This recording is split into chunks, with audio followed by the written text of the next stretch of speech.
darn statue where he planted a tree, and when the city got real crazy about cutting down the tree with his plans, he got even crazier. You know what he did? He chained himself to the tree. We have stories of it because we carry the story. And a lot of people thought, they told me that this man was crazy. That was the word he used. He's just a crazy old man. But guess what? We now go over to the park and we enjoy having discussion, bringing our friends and family to see the Martin Luther King statue because this man stayed with it. Freedom, it took a long time to get free, ladies and gentlemen. So do not think just because a few years have passed of people saying no, that a yes is not somewhere around the future. There's an African proverb that speaks to that. You never know that your victory might just be around the curve. But if you stop before you get to that point of the curve, you never know that you would have experienced victory. And so you've got to believe that there's victory out there for you. You've got to believe that. If you don't believe that, you've already failed. And it takes strong people with will to continue and to bring other people into the fold to make things happen. And when you look at politics too, we look at civil rights laws, and I've looked at those quite a few times. You know, we've had different civil rights laws written for the last 100 years. Why do we keep writing the same darn law? Because we didn't get it right the first time. And I think I did an editorial on it some time ago. I took time and did the research. I believe I reported on 4 of them. The same law, we had to make it a little bit better. We had to make it a little bit better because we were writing the law for the population that was at hand at that time.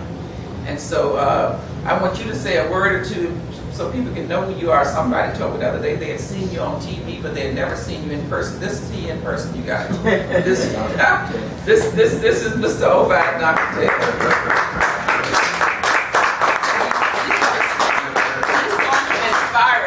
Dr. Tell met with us a few days ago, and he said we needed to bring an army. So hopefully you all are going to join the army to save the rest of what we are trying to do here in Fort Worth. So let me interject before he gets started. He's too humble of a man to admit all the beatings that he got from the HPD police department and all the things that he went through to make a difference in the community. He don't need to bring it up. He went through quite a bit in these 36 years. And he took him, and his back is still strong because his mind is strong. Thank you, General Doris Ellis. We'll be fighting on that battlefield together. Thank you very much. Yes, one of the things you have to understand, you can never give up.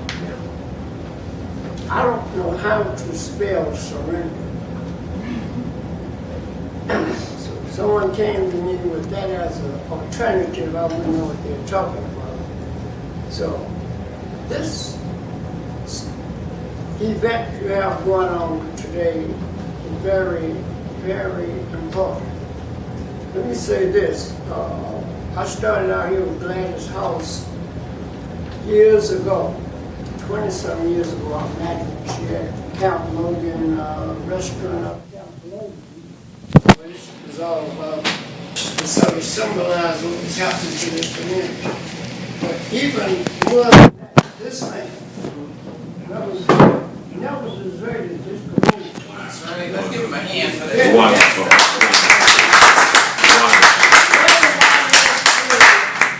He stayed right here. When he's still here, I support him and I'll go down with him.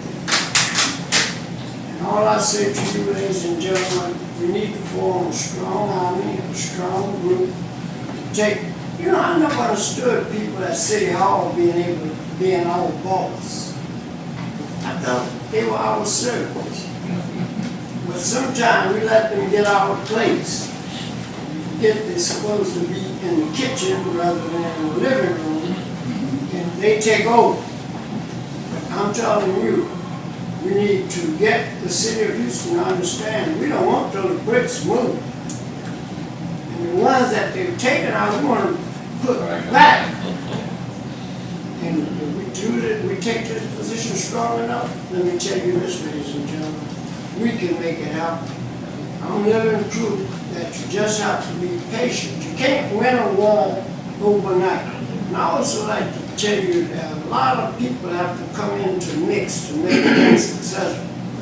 sits a lady, Angelina Scott Davis, for many days, if I didn't have an office to plan and plot out of, she made that happen for us. And I'll never forget that as long as I live. Thank you, Angelina. You're welcome. Thank you.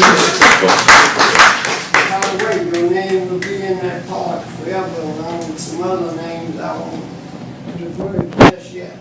That's yours. That's right.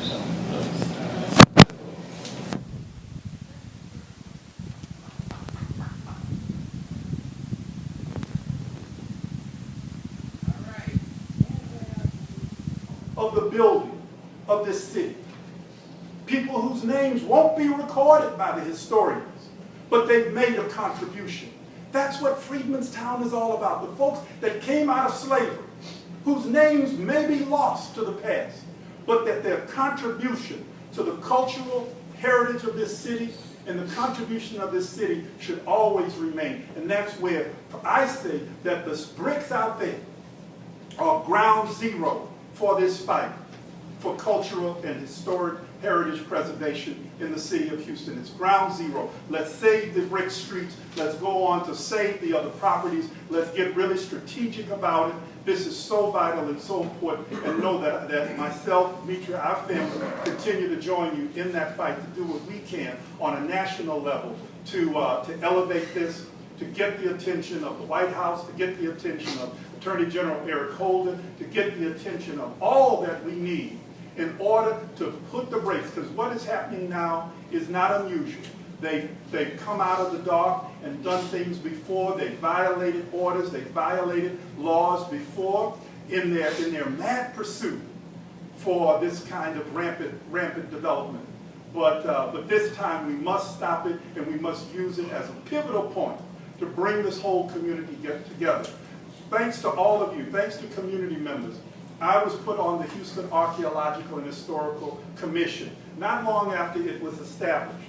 I think I replaced Pat Prager on a seat on that commission. It's not a very strong or influential force within city politics, but I was appointed by Bob Lanier, and I spent my time on there trying to look at Houston and at its cultural heritage in the way that I'm offering here today as a vital way to both continue to have the kind of diversity and the kind of cooperation and bringing together diverse communities toward a plan for the future that we can all live here, all afford to live here, and that different people's heritages are not expunged. We've lost too much. Let's stop it now. Let's work together to move forward and to bring together this city and moving forward to that we can not only have some continuation of our history in the future, but also continue to be a rich, diverse city in the future. Thank you.